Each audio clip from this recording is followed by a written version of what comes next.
Why on earth do I have 1, 2 and a half capos and a tuner? Let's get rid of you for a minute, you're confusing. So I think it might have been because originally I was going to lead worship at a conference one time, and I think I might have forgotten I've beaten up Capo here. Look, he's even lost his rubber bit there, but it's okay. Not damaging my guitar too much. My buddy Andrew Boyle phoned me and said, I'm on a music shop, do you need anything? I was like, I need a capo. So then I had 2. And 2 became a little bit useful, and I'll show you why. Alright, so everybody knows what you do with 1 capo. I can go from standard tuning, E, A, D, G, B, E, and stick it on fret 2, and now suddenly I could play in, for example, F sharp. I mean, who does that? What song is even in F sharp? Can't think of one. Anyway, hypothetically, we could play in F sharp using our E shapes. E using our D shapes, A using our G shapes, and so on, for any key. So I often like to play in C, up here, putting the capo on the 5th fret, using G shapes. We all knew that, so you don't need me to tell you that again. There's 100 videos, or probably more, on YouTube about that. What I like to do with a capo sometimes though, and show me somebody else who does this, you probably could find one, but anyway. I like to, and very often I do this on the 2nd fret, put my capo on all but the bottom string. So the bottom E can stay ringing out and happy, as he is. There we go, and then we get kind of a different tuning, but we don't have to change anything we play, really. I very often use this to play in the key of E, there's E, but using D shapes, but still having the bottom note. That's very useful because it's nice, especially, I'm used to leading a lot of times where the guitar, the acoustic guitar that I'm playing on is almost the main instrument. I mean, sometimes I've got a full band, and then I may not bother with this so much, but quite often there might be a couple other instruments, but I'm still carrying a lot of the harmonic role as well as, leading worship or whatever.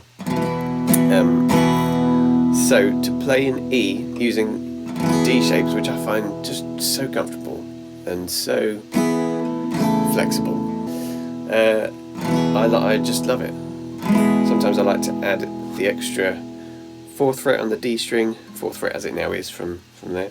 Just an extra 3rd in there makes it more beefy. And so you could try this at home. You could put your capo, which you hopefully already have, if it's not one of those strappy ones.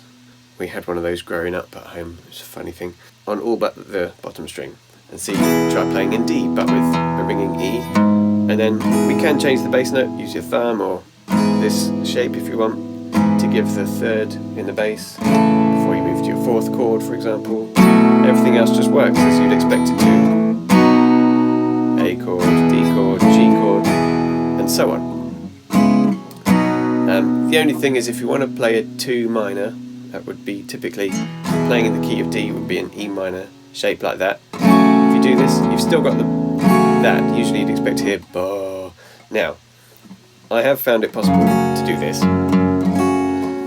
You could try a thumb, but that's going to be probably more awkward. Or you could just not play it.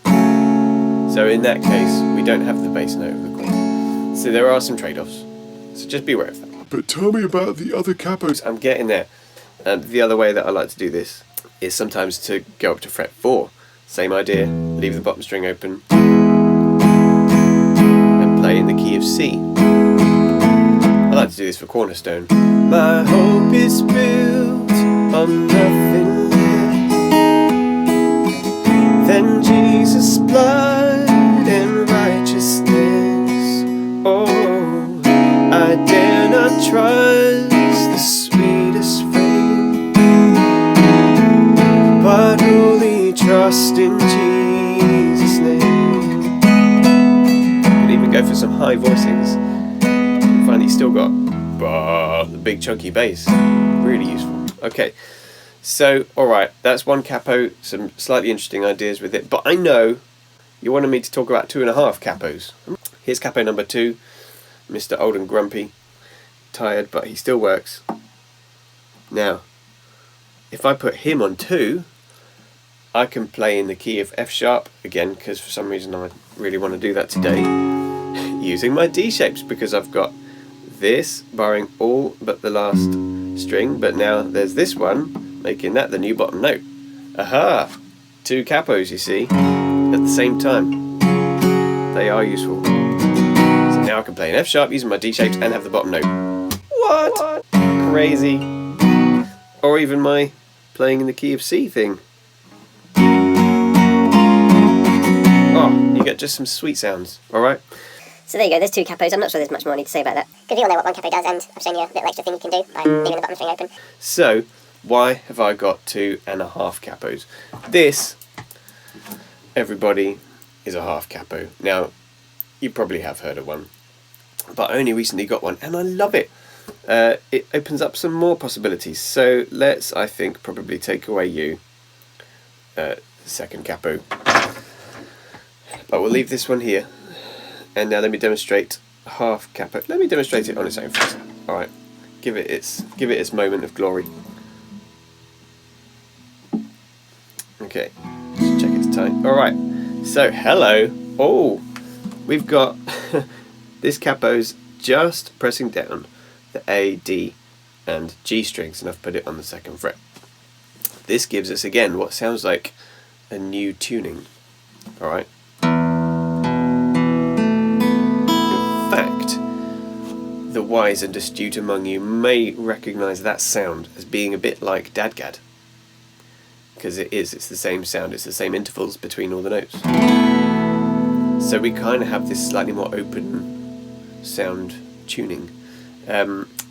But really, when it comes to it, when you actually want to play your chords, there's very little that has to change about what you already know. You may notice that as a theme about some of my capo techniques, is that I want to try and change as little as possible about what I know and how to play. So my dadgad D shape does work. That's what you do just to get a D in dadgad. You just put 2nd fret down on the G string, but we can also just do a normal D, and that works. That wouldn't happen in dadgad because we haven't really retuned the guitar. All we've done is put these frets down permanently.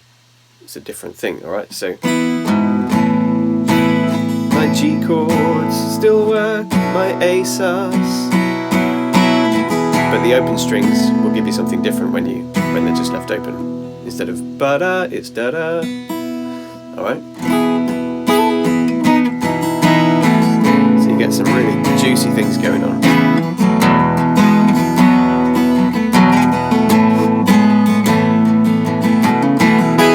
So on. Alright, so we get some really nice things with a half capo. And so guess what? We could use Mr. Half Capo up there and put a capo on the 2nd fret, a normal capo, and we can play in... That's F sharp. Of course it is. I want to play in F sharp today. Using my D shapes and getting some lovely open sounds with that half capo on the second fret up from where the other capo is on the actual 2nd fret. Alright, so there we go. There's our half capo. You can use it in other ways, but I don't. I think pretty much I'll always use it probably on the 2nd fret and on the A, D and G strings, because that's what I feel most comfortable with and I feel most flexible for how I want to play.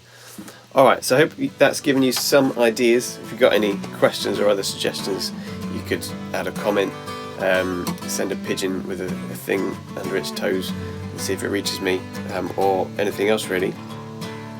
Alright, so that's why I have 2.5 capos. Hey guys, I almost forgot to say, if you found this in any way helpful, I'd love it if you could like the video and subscribe to the channel. That way, if I ever get around to producing another video, you might get notified about it, and that would be good for you, hopefully. So yeah, please go ahead and do that, and maybe I'll see you around in the next one.